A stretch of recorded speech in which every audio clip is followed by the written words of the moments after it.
Good morning to all of you.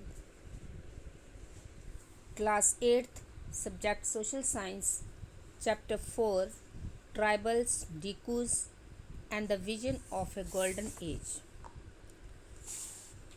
Dear students, आप अपनी book का पेज नंबर 48 निकालेंगे। वहाँ से आज हम बिरसा मुंडा के बारे में पढ़ेंगे। Birsa was born in the mid-1870s, the son of a poor father. He grew up around the forest of Bohonda, grazing sheep, playing the flute, and dancing in the local akharma. Forced by poverty, his father had to move from place to place looking for work. Birsa का जन्म 1870 के दशक के मध्य में हुआ। उसके पिता गरीब थे। उसके जो पिता थे वो क्या थे? गरीब। बिरसा का बचपन भेड़ बकरियां चराते, बांसुरी बजाते और स्थानीय अखंडों में नाचते गाते बीता था। तो उसका जीवन कैसे बीता था आपको पता होना चाहिए कि भेड़ बकरियां चराते हुए, बांसुरी बजाते हुए और स्थानीय अखंडों में नाचते और गाते हुए। उनकी परवरिश मुख्य रूप से बोहोंडा के आसपास के जंगलों में हुई थी। As an adolescent, Birsa heard tales of the Munda uprising of the past and saw the Sirdars, leaders of the community, urging the people to revolt. They talked of a golden age when the Mundas has been free of the oppression of Dikus, and said there would be a time when the ancestral right of the community would be restored. They saw themselves as the descendants of the original settlers of the regions fighting for their land, reminding people of the need to win back their kingdom. तो गरीबी से लाचार बिरसा के पिता को काम की तलाश में जगह जगह भटकना पड़ता था। लड़कपन में ही बिरसा ने अतीत में हुए मुंडा विद्रोहों की कहानियां सुन ली थी। उन्होंने कई बार समुदाय के सरदारों को विद्रोह का आह्वान करते देखा था। बिरसा के समुदाय के लोग ऐसे स्वर्ण युग की बात किया करते थे जब मुंडा लोग दीकुओं के उत्पीड़न से पूरी तरह आज़ाद थे। सरदारों का कहना था कि एक बार फिर उनके समुदाय के परंपरागत अधिकार बहाल हो जाएंगे। वे खुद को इलाके के मूल निवासियों का वंशक मानते थे और अपनी ज़मीन की लड़ाई लड़ रहे थे। वे लोगों को याद दिलाते थे कि उन्हें अपना साम्राज्य वापस पाना है। Birsa went to the local missionary schools and listened to the sermons of missionaries.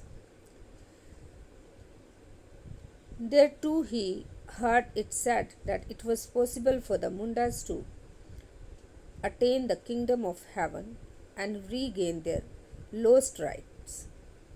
This would be possible if they become good Christians and gave up their bad practices. Later, Birsa also spent some time in the company of a prominent Vaishnava preachers. He wore the sacred thread and began to value the importance of purity and piety. तो बिरसा स्थानीय missionary school में जाने लगे। कौन से school में जाने लगे? वो मिशनरी, जो कैथलिक स्कूल होते हैं, जहां उन्हें मिशनरी के उपदेश सुनाने का मौका मिला। वहां भी उन्होंने यही सुना कि मुंडा समुदाय स्वर्ग का साम्राज्य हासिल कर सकता है और अपने खोए हुए अधिकार वापस पा सकता है अगर वे अच्छे ईसाई बन जाएं और अपनी खराब आदतें, जो उनकी खराब आदतें थी, छोड़ दे तो ऐसा हो सकता है। बाद में बिरसा ने एक जाने माने वैश्विक धर्म प्रचारक के साथ भी कुछ समय बिताया। उन्होंने जनेऊ धारण किया और शुद्धता व दया पर जोर देने लगे। Birsa was deeply influenced by many of the ideas he came in touch within his growing up years. His movement was aimed at reforming tribal society. He argued the Mundas to give up drinking liquor, clean their village, and stop believing in witchcraft and sorcery. But we must remember the Birsa also turned against missionaries and Hindu landlords. He saw them as outside forces that were running the Munda way of life. तो अपनी किशोरावस्था में बिरसा जिन विचारों के संपर्क में आए, उनसे वह काफ़ी गहरे तौर पर प्रभावित थे। बिरसा का आंदोलन आदिवासी समाज को सुधारने का आंदोलन था। उन्होंने मुंडाओं से आह्वान किया कि वह शराब पीना छोड़ दे, गांव को साफ रखे और डायन व जादू टोने में विश्वास न करें। यहाँ ध्यान देने वाली बात यह है कि बिरसा ने मिशनरियों और हिंदू जमींदारों का भी लगातार विरोध किया। वह उन्हें बाहर का मानते थे जो मुंडा जीवन शैली को नष्ट कर रहे थे। In 1895, Birsa argued his followers to recover their glorious past. He talked of a golden age in the past, a Satya, the age of truth, when Mundas lived a good life, constructed embankments, tapped natural springs, planted trees and orchards, practiced cultivation to earn their livings. They did not kill their brethren and relatives. They lived honestly.